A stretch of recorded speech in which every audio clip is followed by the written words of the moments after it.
स्वागत है दोस्तों आप सभी का आज की इस नई वीडियो में। आज हम बात करेंगे क्लास 12th की पॉलिटिकल साइंस का चैप्टर 6 जिसका नाम है लोकतांत्रिक व्यवस्था का संकट। पहले इसका नाम था अभी न्यू सिलेबस के अकॉर्डिंग 2020-21 के लिए इसका नाम है लोकतांत्रिक पुनरुत्थान। तो इस चैप्टर के दोस्तों हम आज की इस वीडियो में 2 मार्क्स के, 4 मार्क्स के और 6 मार्क्स के जो इंपॉर्टेंट क्वेश्चन आंसर हैं वो देखने वाले हैं। ठीक है, तो चलिए वीडियो को स्टार्ट करते हैं बिना टाइम वेस्ट करते हुए। सबसे पहला प्रश्न देखिए। सबसे पहले तो देखिए एक ही प्रश्न को अलग अलग तरीके से पूछा जा सकता है। कैसे? सबसे पहले पूछा जाएगा आपातकाल लगाने के क्या कारण थे, यानी कि सिंपल सा आपातकाल क्यों लगाया गया। ठीक है, फिर ऐसे पूछा जाएगा आपातकाल की पृष्ठभूमि समझाइए। ठीक है, या फिर इस तरह से उन कारणों का वर्णन कीजिए जिसकी वजह से 1975 में आपातकाल लगाया गया था। तो इस संदर्भ में सबसे पहले तो एक छोटी सी भूमिका लिखेंगे। भूमिका क्या लिखेंगे? 25-26 जून की मध्य रात्रि को इंदिरा गांधी जी के कहने पर तत्कालीन राष्ट्रपति फखरुद्दीन अली अहमद ने आपातकाल की घोषणा कर दी थी, जिसके निम्नलिखित कारण थे। अब हम कारणों की बात करते हैं।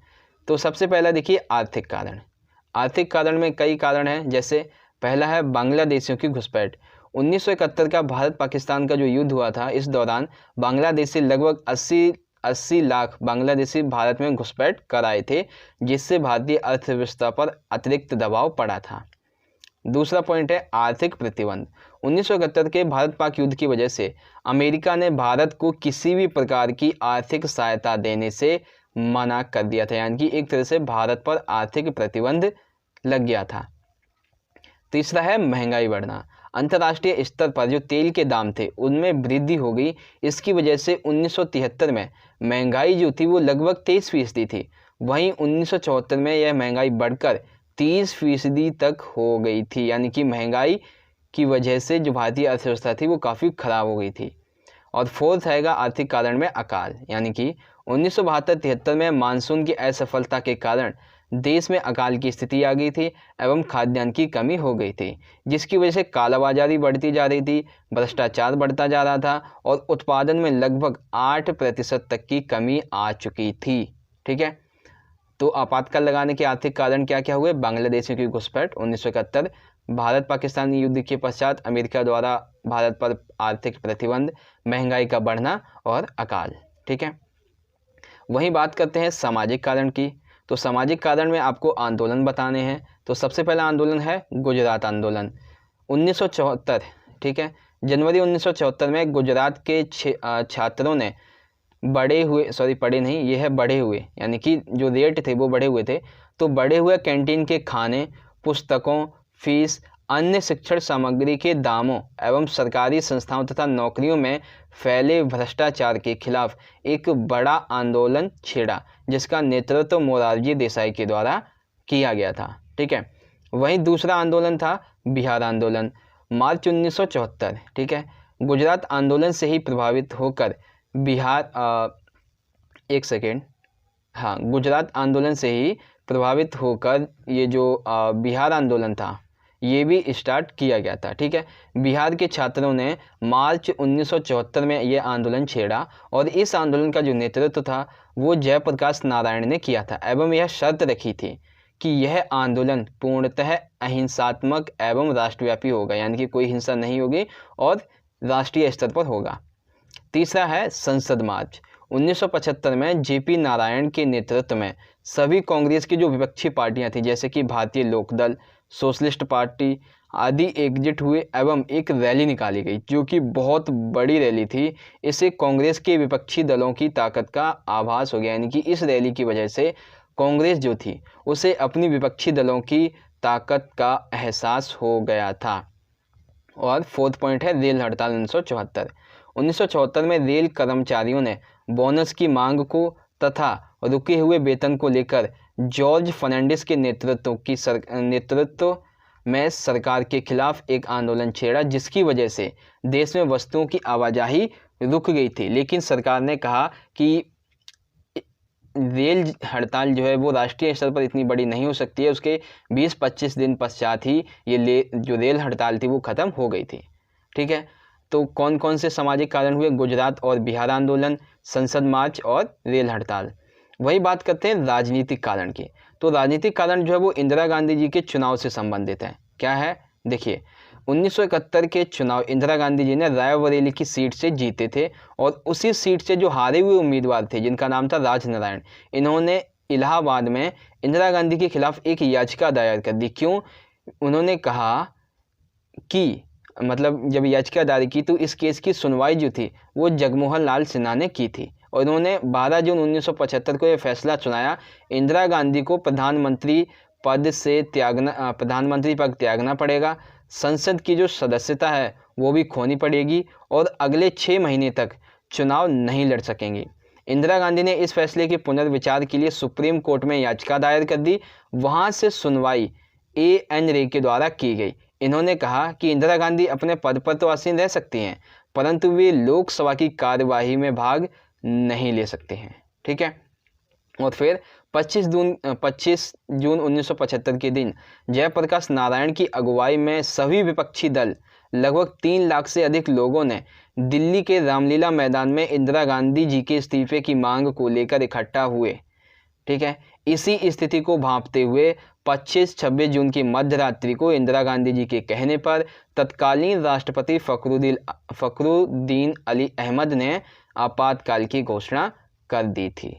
ठीक है, तो इस तरह से आपातकाल जो था वो लगाया था। इन सभी कारणों में से जैसे आर्थिक कारण है इसमें 4 दिए हैं तो आप कोई 2 याद कर लीजिए। ठीक है, अब जैसे सामाजिक कारण है तो इसमें से आप 2 याद कर लीजिए और ये राजनीतिक कारण है इसे आप छोटा सा अपने शब्दों में याद कर लीजिएगा। ठीक है, आई होप क्वेश्चन फर्स्ट आपको समझ में आ गया होगा। अगला प्रश्न देखिए, अगला जो है ये आपातकाल के दौरान क्या क्या हुआ उससे संबंधित है। क्या है, आपातकाल के दौरान क्या क्या ज्यादतियाँ हुई या फिर आपातकाल के दौरान क्या क्या गतिविधियाँ हुई। तो सिंपल सी एक छोटी सी भूमिका लिखेंगे, वही जो आपातकाल क्यों मतलब किसके द्वारा कब और कैसे लगाया गया था। ठीक है, तो सिंपल सा हम बात करते हैं ज्यादतियों के बारे में, क्या क्या गतिविधियां हुई। आपातकाल और जनसंचार यानी कि अभिव्यक्ति की स्वतंत्रता का छिन जाना। ठीक है, अब देखिए इसका मतलब क्या है। रातों रात सभी अखबार दफ्तरों की बिजली काट दी गई ताकि अगली सुबह सरकार के खिलाफ कुछ भी छापा ना जा सके। अखबारों पर सरकार ने सेंसरशिप लगा दी, अर्थात अब अखबारों में कुछ भी छापने से पहले सरकार की इजाज़त लेनी पड़ेगी। ठीक है, तीसरा है कुछ पत्र पत्रिकाओं ने सरकार की कार्यवाही का विरोध करने के लिए एक अनोखा तरीका अपनाया। वह अखबार के मुख्य पृष्ठ को खाली छोड़ देते थे, जो कि इस बात का सूचक होती थी कि उस खाली पोस्ट पर, उस खाली पेज पर सरकार के खिलाफ कुछ छापा जाना था जो कि नहीं छपा है। ठीक है, तो ये हुआ आपातकाल और जनसंचार यानी कि अभिव्यक्ति की स्वतंत्रता का छिन जाना। फिर है नागरिकों पर हुए अत्याचार। नागरिकों पर क्या क्या अत्याचार हुए उसके संबंध में। तो देखिए पहला है नसबंदी। आपातकाल के दौरान लोगों को जबरन पकड़ कर उनकी नसबंदी की जा रही थी ताकि जनसंख्या नियंत्रण रह सके। ठीक है, और ऐसा कहा जा रहा था कि हम स्मार्ट सिटी बनाएंगे, लेकिन स्मार्ट सिटी बनाने के नाम पर दिल्ली में झुग्गी झोपड़ियों को गिराया जा रहा था। ठीक है, तीसरा पॉइंट है आपातकाल के दौरान मीसा का गलत उपयोग किया जा रहा था, जिसके तहत शक के आधार पर लगभग 10 लाख लोगों को गिरफ्तार कर लिया गया था। और आपातकाल के दौरान अनुच्छेद 21 को यानी कि जो जीवन जीने का अधिकार है इसे भी छीन लिया गया था और लगभग 1 लाख लोगों की पुलिस हिरासत में ही मौत हो गई थी। ठीक है, तो नागरिकों पर हुए अत्याचार ये थे। आई होप आप समझ गए होंगे। अगला है नेताओं से संबंधित क्या क्या ज्यादतियां हुई थी। ठीक है, तो देखिए सबसे पहला है सरकार द्वारा रातों रात निवारक नजरबंदी के तहत यानी कि शक के आधार पर, केवल खतरे के शक के आधार पर कई विपक्षी नेताओं की गिरफ्तारी कर ली गई, जैसे मोरारजी देसाई, जेपी नारायण। बड़े बड़े नेताओं के फोन टैप किए जा रहे थे। कई विपक्षी दल के नेता जो थे वो भूमिगत होकर यानी कि छुप कर अपनी जो योजनाएं थे वो बना रहे थे। ठीक है, तो ये थे हुए हमारे कौन सी जातियाँ जो नेताओं पर हुई। फिर आता है धार्मिक जो संस्थाएं थीं आपातकाल के दौरान उन पर भी प्रतिबंध लगा दिया गया। जैसे सांप्रदायिक गड़बड़ी की आशंका को आधार बनाकर सरकार ने सांप्रदायिक संस्था जैसे राष्ट्रीय स्वयंसेवक संघ, RSS, जमात इस्लामी इत्यादि पर प्रतिबंध लगा दिया था। ठीक है, तो ये कौन सा प्रश्न हुआ, आपातकाल के दौरान क्या क्या गतिविधियां हुई या आपातकाल के दौरान क्या क्या ज्यादतियां हुई। पहले आपातकाल और जनसंचार यानी कि अभिव्यक्ति की स्वतंत्रता का छिन जाना, नागरिकों पर क्या क्या अत्याचार हुए और नेताओं पर क्या क्या अत्याचार हुए और धार्मिक संस्थाओं पर क्या क्या प्रतिबंध लगा दिए गए। ठीक है, आई होप आप समझ गए होंगे क्वेश्चन नंबर सेकंड। अगला देखिए क्वेश्चन नंबर थर्ड है, इंदिरा गांधी द्वारा 1977 के जनवरी में आपातकाल समाप्त कर चुनाव करवाने के पीछे क्या कारण थे एवं 1977 के लोकसभा चुनावी परिणाम क्या निकले। यानी कि सिंपल सा 1977 के चुनाव कराने के क्या कारण थे और उसके क्या परिणाम निकले। ठीक है, तो देखिए सबसे पहले देखते हैं कि इंदिरा गांधी जी के द्वारा 1977 की जनवरी में आपातकाल समाप्त करके चुनाव करवाने के पीछे कई कारण थे जो कि निम्नलिखित है। पहला, इंदिरा गांधी को ऐसा लग रहा था एवं उन्हें गुप्त सूत्रों से सूचना मिली कि अभी विपक्षी दल नेता जो है वो जेल में है, अगर इस समय चुनाव करवाएंगे तो जो चुनावी दल है, ठीक है, विपक्षी दल है, उन नेताओं को चुनावी तैयारी जो चुनाव है उसकी तैयारी करने का समय नहीं मिलेगा और मेरी जीत पक्की होगी। यानी कि इंदिरा गांधी सोच रही थी हमारी जीत पक्की होगी। भारत में आपातकाल के कारण जो लोकतांत्रिक जड़ें थी वो काफ़ी कमज़ोर होने लगी थी। इसी कारणवश अंतर्राष्ट्रीय स्तर से दबाव दिया जा रहा था कि भारत में जल्द से जल्द चुनाव करवाकर लोकतंत्र की पुनः स्थापना की जाए। ठीक है, तो ये तो कारण था कि 1977 की जनवरी में आपातकाल समाप्त करके चुनाव करवाने के पीछे क्या कारण थे। अब बात करते हैं कि 1977 के लोकसभा के चुनावी परिणाम क्या निकले। ठीक है, आज़ादी के बाद ऐसा पहली बार हुआ कि 1977 के चुनावों में कांग्रेस की सरकार नहीं बनी और कांग्रेस को लगभग 200 सीटों का नुकसान हुआ। इसे मात्र 154 सीटें मिली और 35% वोट प्राप्त हुए। इंदिरा गांधी जी रायबरेली से, संजय गांधी जी अमेठी से चुनाव हार गए एवं कांग्रेस को उत्तर भारत के राज्यों में जैसे कि बिहार, उत्तर प्रदेश, दिल्ली, हरियाणा, पंजाब, इन राज्यों में एक भी सीट नहीं मिली। राजस्थान और मध्य प्रदेश में महज यानी कि केवल एक ही सीट मिली। ठीक है, जनता पार्टी एवं उसकी सहयोग पार्टियों को लोकसभा की कुल 542 सीटों में से 300 सीटें मिली और अकेली जनता पार्टी को 295 सीटें मिली। हालांकि कांग्रेस का जो प्रदर्शन था वो उत्तर भारत में खराब रहा था, लेकिन दक्षिण भारत में इसने इन चुनावों में उसे 150 के आसपास सीटें मिली। यानी कि उत्तर भारत के मुकाबले दक्षिण भारत में इनका प्रदर्शन काफ़ी अच्छा रहा। तो ये थे 1977 के लोकसभा के चुनावी परिणाम। ठीक है, I hope question number third जो है वो आपको समझ में आ गया होगा। चलिए दोस्तों बढ़ते हैं अगले प्रश्न की तरफ। अगला है सबसे आखिरी है और इम्पोर्टेंट भी है। ठीक है, देखिए क्या है, जनता पार्टी की सफलता का वर्णन कीजिए, या फिर इस तरह से आपातकाल के पश्चात जो सरकार बनी उसकी क्या सफलताएं रही थी। ठीक है, 1977 के लोकसभा चुनावों में जनता ने कांग्रेस के ज्यादतियों से परेशान होकर बड़ी उम्मीदों के साथ जनता पार्टी को जिताया, जिसकी निम्नलिखित सफलताएं रही थीं। अब वो सफलताएं कौन कौन सी हैं हम वो देखते हैं। सबसे पहला है आपातकाल से पहले के आंदोलनों का निवारण। पहली कौन सी है, आपातकाल से पहले के आंदोलनों का निवारण क्या है। देखिए, आपातकाल से पहले हुए आंदोलन, कौन कौन से आंदोलन हुए थे, किसको लेके, गुजरात और बिहार आंदोलन। ठीक है, जिन आंदोलनों में पाठ्य सामग्री, कैंटीन का खाना महंगा हो गया था उसे सस्ता करवाया गया तथा बाजार में कम दामों पर वस्तुओं को उपलब्ध करवाया गया। जनता पार्टी की सरकार के दौरान किसान के दिन समाप्ति की गई, यानी कि किसान का जो ऋण था उसे समाप्ति, ये दिन नहीं बल्कि ऋण है, किसान के ऋण की समाप्ति कर दी गई। अन्य कृषि उपकरणों को कम दामों पर उपलब्ध कराया गया था। ठीक है, दूसरा है 44वां संविधान संशोधन। जनता पार्टी के शासनकाल में अब तक भारतीय संविधान का सबसे बड़ा संशोधन किया गया, जिसके अंतर्गत निम्नलिखित बातें कही गई। प्रधानमंत्री अपनी मंत्रिमंडल यानी कि कैबिनेट की सलाह लिए बगैर आपातकाल लगाने का निर्णय नहीं ले सकती है। किसी भी स्थिति में नागरिकों के जीवन जीने का अधिकार यानी कि अनुच्छेद 21 को नहीं छीना जाएगा।